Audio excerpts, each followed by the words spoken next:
Assalamualaikum warahmatullahi wabarakatuh. Ketemu dengan saya Bobby.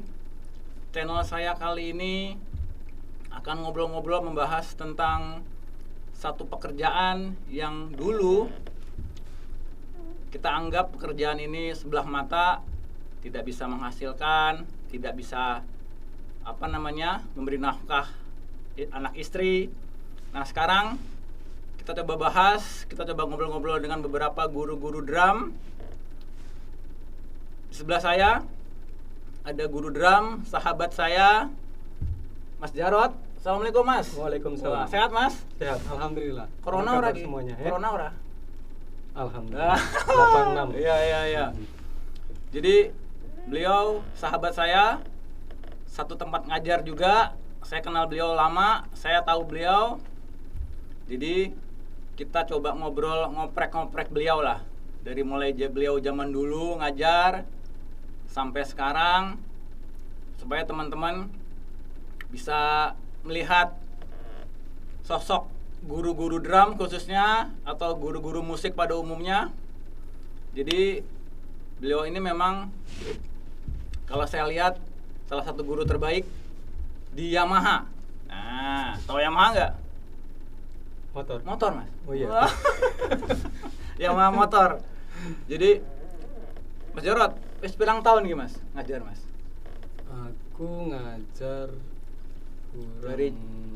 kurang lebih sekitar 21 tahun. Kalau anak itu sekolah akhir wis kuliah go. Yoi. Ya kan? Yoi. 21 tahun. Jadi itu langsung di Yamaha, Mas. Sebelumnya memang saya juga ngajar private ya. Sebelumnya kebetulan juga sesuai dengan disiplin ilmu ya. Jadi paling tidak jiwa untuk mengajar itu sudah muncul dari awal ya. Ya, jadi sebelum kita terjun ke profesional dalam arti itu sekolah musik yang memang benar berkompeten ya di bidangnya, kita awal dulu juga susah, Mas. Jadi susah itu dalam arti begini. Susah itu kita dari bawah sekali. Maksudnya begini, kita dulu, kamu mau kuliah di mana, sekolah di mana gitu kan, di awal dari situ. Wah iya, kan ngono ta, Mas. Ya Sebelah kan? mata. Sebelah mata. Jadi dianggapnya musik itu sebelah mata. Kamu mau jadi apa, pengamen? Nah, benar. Kamu mau jadi apaan? Benar. Kalau kuliah itu ini aja kayak ekonomi atau apa yang kebanyakan orang ngono kan? Ekonomi, dokter. Nah, terus habis itu ya jadi punya sedikit jiwa mengajar ya, otomatis mau nggak mau kita awali dengan mengajar private. Dari private terus akhirnya ya kita juga pengen dong, maksudnya kita ke jenjang pengajaran yang lebih tinggi lagi. Ya, akhirnya di situ kita juga harus persiapkan untuk lebih matang lagi. Iya. Latar belakang, Mas Jarot? Saya latar belakang les, kuliah apa? Aku biyen kuliah nang Semarang. S1 Universitas Negeri Semarang. Nah, jadi jangan serambangan ya. Sembarangan. Ya kan? S1 musik. Jadi seorang guru drum itu nggak kaleng-kaleng. S1, Bro. Ya, Mas Jarot ya? Yoi. Nah. Jadi terus, Mas, dari kuliah terus akhirnya mungkin kalau di daerah dulu kayak semacam lingkupnya ya terlalu di daerah kan gitu ya, Mas. Ya, di daerah itu jadi sempit ya. Harus ke ibu tiri. Ibu tiri. Kota. Iya, buat. Iya, benar. Jadi dulu punya motivasi begini. Ya mungkin di daerah itu kan lahan untuk berkembang itu kan masih susah ya zaman dulu ya. Berbeda dengan zaman sekarang, dunia teknologi juga berkembang, terus edukasinya juga berkembang. Sekarang mau belajar dari manapun bisa, dari YouTube. Benar. Dari apapun sekarang, tinggal kemauan kita bagaimana. Berbeda dengan zaman dulu, Mas Bobby. Tapi ironi, Mas, sorry tak potong. Ironi, Mas. Anak sekarang malah malah nggak mau les, malah belajarnya ke YouTube, ya kan? Harusnya kan belajarnya ke guru, nyari guru yang benar, supaya dapat pengetahuan yang baik. Kalau dari YouTube ya nggak bisa ngobrol kan sama guru. Kalau kita dulu kan bener-bener belajarnya Mas Jarod ya. Berbeda, ya kan? ya. Anak sekarang memang instan kali ya. Instan. Zaman sekarang memang instan. Ya. Jadi perjuangan Mas Jarod zaman dulu ya. Luar biasa. Jadi bener Mas. Tak pikir-pikir Mas Jarod. Jadi yang kayak sampean ki, yang jadi guru saya ki, itu perjuangannya luar biasa Mas. Mungkin yang baru-baru jadi guru baru setahun 2 tahun mungkin perjuangannya nggak kayak sampean. Kita dulu lah Mas Jarod ya kan. Iya benar. Itu kita bener-bener seperjuangan dulu ya. Ingat ya aku sih umurku baru 25 Mas. Jadi kan kalau dulu Mas ngono kan. Naik bis, gelantungan ngono kan. Pokoknya udah di jalan. Iya. Sampai ceritain Mas. Iya, gini. Dulu ada cerita seru juga yang pengalaman. Jadi istilahnya luar biasa. Dulu saya itu sempat juga mengajar private dengan jarak yang nun jauh di sana. Gitu ya. Tetap yang namanya profesi ya itu istilahnya nggak lepas maksudnya ya. Otomatis kan kita punya tantangan baru, mau nggak? Ya, kalau kamu mau, intinya orang sukses itu ada kemauan. Iya, benar. Dalam bidang apapun, entah itu di bidang seni, entah itu di bidang apapun, kalau memang ada kemauan ya di situ ada jalan, gitu kan? Ya kita dari door to door ya Mas, zaman dulu ya, dari rumah ke rumah. Door to gitu door, kan? Door to door gitu kan. Kita sempat mengajar, maksudnya door to door berapa ya, berapapun, istilahnya yang penting nomor 1 Mas, halal. Nah, itu ya. Setuju Mas. Iya. Nanti kita bahas Mas. Oke, siap. Gitu. Nomor 1 itu. Nah, setelah berangkat dari kita ngajar dari door to door tadi, private, karena itu merupakan pembelajaran saya pribadi. Sebelum saya berkecimpung atau bergabung dengan salah satu sekolah musik terbesar di dunia, gitu kan? Sebutin aja Mas. Yamaha Music School, gitu kan? Iya dong. Sebelum saya masuk ke Yamaha Music School, termasuk salah satu pelopor sekolah musik, menurut saya terbaik ya sampai saat ini ya, karena pengalaman mereka di bidang industri musik sudah luar biasa, gitu kan? Nah, saya sebelum saya masuk ke situ, saya punya beberapa murid yang memang saya harus memberikan satu materi atau pengajaran mereka dari nol besar yang tidak tahu yang namanya bagaimana cara bermain drum, gitu kan? Tapi justru di situ itu dapat satu pengalaman bagaimana saya harus menjadikan seseorang dalam belajar musik yang tadinya notabene-nya ya dari nol sama sekali sampai dia bisa bermain. Itu luar biasa ya dari situ. Akhirnya keberhasilan itu ternyata saya punya metode tersendiri sebelum saya bergabung ke Yamaha. Itu berarti pembelajaran perseorangan atau private itu ternyata ya seru ya dalam arti kita harus pertama kita harus tahu karakter bagaimana si anak ya. Jadi seorang guru musik bukan hanya bisa main musik tapi setengah dukun. Bener Mas Jarod ya? Ya benar. Iya kan? Paling kan harus tahu ya karakter. Bagaimana nih bawaan si anak ini. Kalau kita push, kita kasih dengan satu pemahaman yang dengan nada keras, mungkin dia nggak terima, nggak bisa masuk ya. Tapi dengan pendekatan benar. Koyok dokter, koyok Mas ya. Tergantung apa aja namanya? Tergantung sakit. Kalau sakit ini obatnya ini gitu kali Mas Jarod ya, kan? Betul. Mas Jarod sebelum aku lupa Mas. Biar sampean pernah ngajar orang top, Mas. Oh iya. Apa yang masuk ring 1, ring 2, ring 3? Cerita Mas. Siap. Seru ya. Seru. Dulu itu saya juga pernah pengalaman ya, mungkin banyak ya, ada suka dukanya, ada senengnya gitu kan.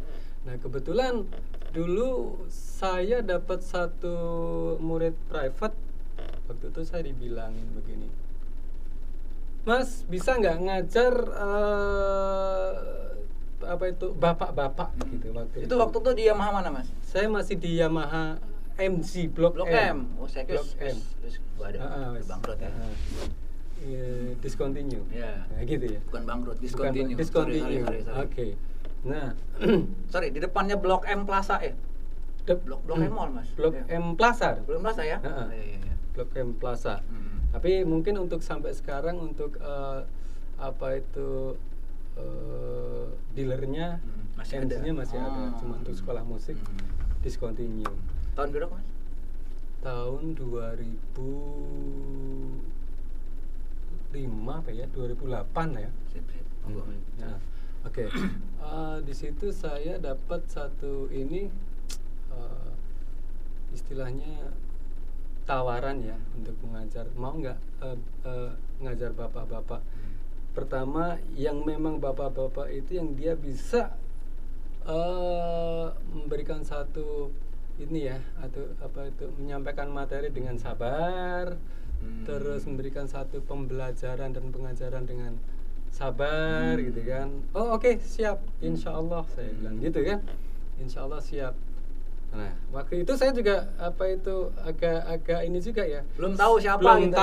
tahu siapa. Korbannya siapa belum belum tahu. Berangkat lah ya. Berangkat kan? Gitu kan. Ya kita juga zaman dulu perjuangan Mas numpak GL cepek saya bilang gitu ya. Celana ngene-ngene ya. Celananya tetap ngene juga kan Mas. Nah, gitu kan. Nah, akhirnya ini saya alamatnya bener apa enggak gitu ya. Alamatnya ini bener apa enggak? Oh, pas giliran ditanya saya alamatnya sudah tepat gitu kan. Oh ternyata di Jalan Patimura, rumah dinas. Rumah dinas siapa gitu kan. Oke ya, waktu itu ya saya apa adanya ya, dalam arti belum tahu kan siapa korbannya kan. Korbannya belum tahu. Nah akhirnya kok ada ring 1 gitu ya. Ring 1 ya, jadi ring 1 itu jadi waktu saya naik GL cepek itu tadi, itu luar biasa itu bagi saya itu.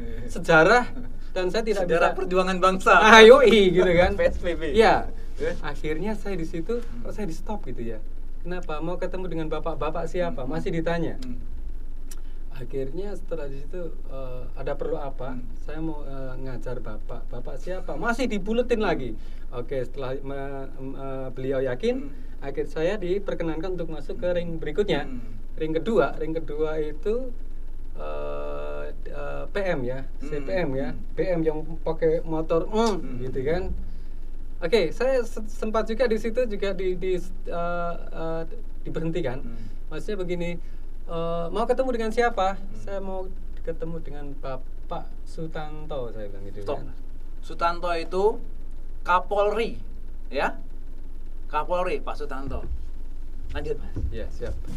Habis dari PM, oke, steril, diperiksa, akhirnya saya diperkenankan untuk masuk kembali. Di situ masih ketemu lagi dengan ring 3 itu yang oke, Mas. Ring tinju. Gitu kan. Nah, setelah saya masuk lagi ke ring 3, saya harus isi buku tamu ya, kita tinggal identitas diri ya, identitas diri. Setelah itu kita digiring lah kita ya. Iya, oh ya itu pengalaman ya, luar biasa. Setelah itu saya digiring ke satu ruangan, itu ruang tunggu untuk tamu-tamu beliau Bapak Sutanto tadi. Setelah saya ditunggu saya nunggu beberapa waktu, akhirnya saya dipanggil sama ajudan beliau waktu itu, yang terhormat Bapak Pandra. Itu ajudan beliau. Saya dipanggil, Dek Jarot, Bapak sudah siap. Wah gitu kan, wah siap 86. Ya, otomatis begini Mas, berbeda jauh sekali antara kita menghadapi anak kecil dengan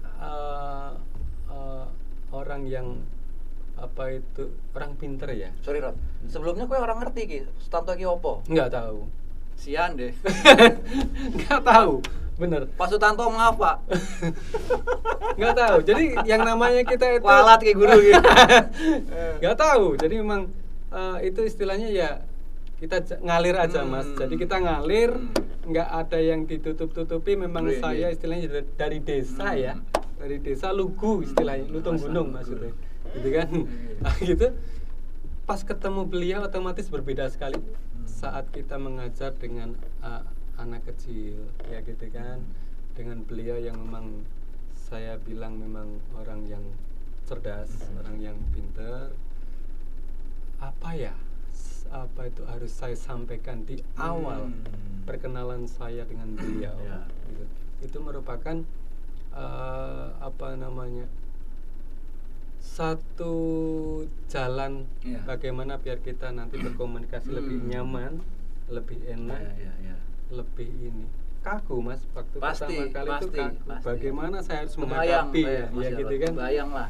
Sedangkan saya di situ Pak Pandra masuk ke ruangan Bapak, saya ditinggal. Jadi otomatis kan saya hanya berdua sama beliau, face to face. Pertama kenal. Baru pertama kenal. Pertama dulu iku raine kayak opo kan? Katanya bolong-bolong, kan gitu kan. Wah, gitu kan. Tapi saya tidak ini kok enggak yang namanya saya harus bagaimana, namanya saya juga istilahnya seniman juga manusia gitu ya. Maksudnya betul ya.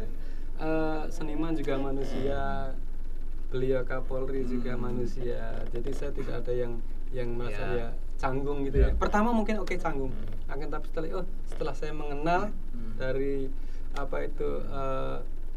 cara beliau berbicara, ternyata begini. Setelah saya persepsi, setelah saya ini akhirnya ngalir Mas, berjalan, akhirnya cukup lumayan lama sama beliau waktu itu.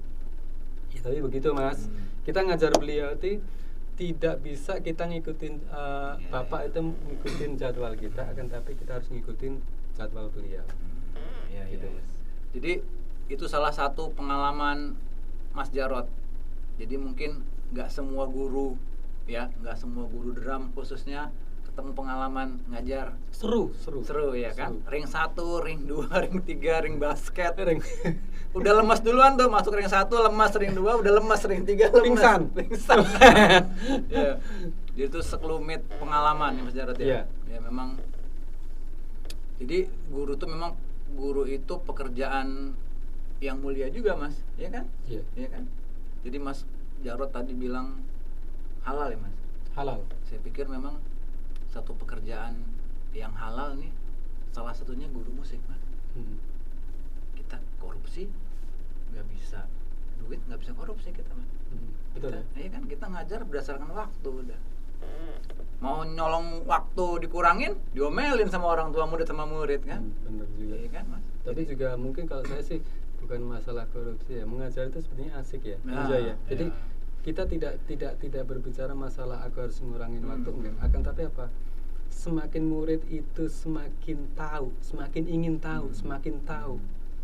Sebetulnya nggak ada batasan waktu sih. Akan tapi ya karena memang prosedur dari sekolah musik memang demikian harus selesai. Kalau buat next kadang kita lanjut. Kita udah ngajar asik-asik nih Mas ya kan. Udah seru nih, dapat murid yang asik gitu kan ngajar. Udah 30 menit kan. Aduh. Kadang kita lebih nggak berasa tuh, lebih 10 menit. Ya jadi masalah kan kalau muridnya berentet kan. Yang bawa. Karena iya. Ki corona piye iki Mas? Mas, gini. Ya. Corona kan Maret tuh. Maret 2020. 2000, hampir setahun ya? Iya kan. Aku begitu dapat WA kita harus ngajar online, bingung aku Mas. Ya kan? Kayak apa itu Mas? Pengalaman ini piye Mas? Ini. Suara drum koyo ember pecah ya. Gitu. Itu itu seru ya. Dalam arti begini, ada hikmah di balik sesuatu ya. Maksudnya begini. Corona itu bukan hanya di Indonesia tapi udah di dunia ya. Jadi kita juga harus paham karena kesehatan nomor satu bagi saya. Pendidikan itu jangka panjang. Ya, jadi tidak bisa maksudnya kita harus ngikutin kemauan kita sendiri, ayo kita sekolah tatap muka, nggak bisa ya, karena menurut saya pribadi itu tadi pendidikan itu jangka panjang Mas, nggak bisa maksudnya ya, walaupun di sekolah musik itu pasti mengalami satu siswa-siswa yang ini drop itu pasti ya. Hampir semua sekolah musik kali ya Mas ya. Iya. Nah sekolah musik Mas Jarod kayaknya yang lumayan nggak terlalu drop Mas. Mungkin sekolah-sekolah musik lain yang mereknya lain Mas. Oh iya kan? Iya. Terjun bebas Mas. Gitu ya. Kalau yang sampean kan Yamaha ya. Yamaha motor. Yamaha motor. Ya lumayan Mas ya, nggak terlalu ya. Nggak. Karena memang manajemennya kuat kali ya Mas. Pertama manajemen, yang kedua kurikulum ya. Kurikulum itu apapun keberhasilan itu bukan karena guru yang terbaik atau guru yang pinter, akan tapi kurikulum juga merupakan satu keberhasilan juga ya dalam proses belajar ya. Jadi kita nggak bukan membeda-bedakan sekolah musik, pasti plus minus lah semua ya. Nah kebetulan Mas Jarod kan di Yamaha, jadi beliau pasti tahu Yamaha, yang beliau tahu Yamaha tuh kayak apa pasti diomongin gitu kan. Iya. Nah, mungkin berbagi pengalaman aja kan ya. Pengalaman ini kan gitu. Ya Mas Jarod. Sampean rock opo dangdut ki Mas? Aku biyen rock. Wow. Ya. Mungkin rock dalam. Ngene apa nganu ya. Oke. Mas nganu. Jadi waktu itu saya pernah saya kebawa kali ya. Memang dulu background saya seneng lagu-lagu rock ya. Akan tapi setelah saya belajar banyak tentang aliran atau warna musik itu, waktu itu saya sempat kepentok Mas. Kepentok. Dalam arti kepentok itu begini, bukan pintu bukan. Gitu. Tembok juga bukan Mas. Nah, jadi waktu itu kepentok maksudnya begini, saya merasa bosan, saya merasa jenuh dengan apa yang saya mainkan. Ya. Di situ kok muncul apa, karena mungkin saya itu membatasi diri untuk memainkan satu warna musik. Ya. Saya pelajari, ternyata oh iya benar ya. Akhirnya setelah saya terjun bergabung dengan sekolah musik Yamaha ini, ternyata di situ kurikulumnya luar biasa, dari buku 1, buku 2, buku 3 itu luar biasa. Kita just sharing ya, bro, maksudnya untuk yang sekolah musik yang lain gitu ya, mohon maaf. 1, 2, 3 itu ternyata dia harus belajar pattern ya, dia harus belajar pattern ini, terus samba, salsa, rumba, semuanya. Dari situ akhirnya apa? Ya jazz ya, semuanya kita belajar semua dari buku 1 sampai 3. Di situ akhirnya apa? Saya semakin tahu. Berarti yang bikin merasa saya stagnan itu saya membatasi diri dengan hanya memainkan satu warna musik rock waktu itu. Setelah saya belajar banyak dari pattern-pattern yang ada di buku ini, ternyata Mas luar biasa. Kita bisa berkembang. Jadi kita tidak terkungkung dalam satu jenis musik ya. Betul. Kita ternyata apa? Walaupun keluarnya itu saya jadi jazz rock ya. Samba saya juga lebih cenderung ke karakter ya, itu nggak bisa hilang. Cuman apa? Koordinasi terbentuk, independence terbentuk, terus feel kita semakin terasa, terus taste kita juga semakin terasa, koordinasi, independen dan linear semuanya ternyata include. Betul. Setelah saya belajar. Ya. Jadi nanti teman-teman yang mungkin waktu kita ngobrol ada bahasa Sangsekerta, translate-nya ada di belakang. Bukan di bawah, di belakang. Karena kita orang Jawa. Gitu Mas Jarod ya. Iya, siap. Anak piro ki Mas? Anak telu Mas. Cici? Lur telu ya Mas? Telu. Bojo piro? Bojone nganu. Jadi saiki anak telu ya Mas? Telu. Bojo siji ya kan? Siji. Jadi iku DKI sekolah, DKI mangan karo pendapatan dari sebagai pengajar. Tuh. Beliau saya sudah ke rumahnya. Jadi memang pekerjaan beliau ini guru drum ini satu pekerjaan yang di zaman sekarang, ya Mas Jarod ya? Iya. Menjanjikan nggak Mas? Worth it banget. Iya, ya kan? Jadi buat teman-teman, siapa tahu yang mau jadi guru drum, guru gitar, guru apa aja. Jadi memang nggak usah takut-takut, ya Mas Jarod. Benar. Sekarang memang sangat menjanjikan. Ya kecuali zaman waktu pandemi kemarin ya, itu memang jangan kata guru musik, manajer aja, temanku manajer di salah satu mall dipenggal, gajinya setengah, ya kan? Iya. Itu kita nggak usah bicara COVID ya, pengusaha besar aja gulung kasur. Tapi kalau normal ya, kalau normal, sampean Mas Jarod udah terjawab lah. Jadi teman-teman, ini video ini memang dibuat salah satunya buat apa ya? Memotivasi, menambah wawasan ya Mas. Iya, buat teman-teman.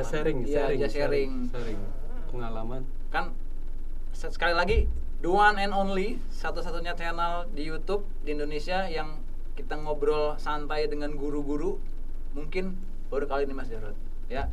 Jadi teman-teman harus support, oke? Nanti jangan lupa di subscribe Mas.